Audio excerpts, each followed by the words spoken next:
Hello excuse me ചേച്ചി തിരക്കിലാണോ? തിരക്കിലാണ് അങ്ങനെ പറയല്ലേ ചേച്ചി. ഞാനേ ഇൻസ്റ്റാഗ്രാമിലേക്ക് സ്ട്രീറ്റ് ഫോട്ടോഗ്രാഫിയൊക്കെ ചെയ്യണേന്. ഇൻട്രസ്റ്റ് ഉണ്ടെങ്കിൽ കുറച്ച് ഫോട്ടോസ് എടുക്കാൻ. EV photography ഇതെങ്കിടൂല.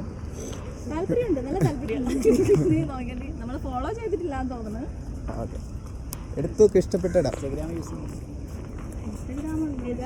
EV ഫോട്ടോഗ്രാഫി ഒന്ന് പേരൊന്ന് പറയൂ. രോഹിണി, ജ്യോതി, അതെ ഷൈനി. അതെ, അത് റീലായിട്ട് പോസ്റ്റ് ചെയ്യാൻ പ്രശ്നമൊന്നുമില്ലല്ലേ? ഓക്കെ, കാണാൻ നല്ല ഭംഗിയുണ്ടല്ലോ, അത് കാരണം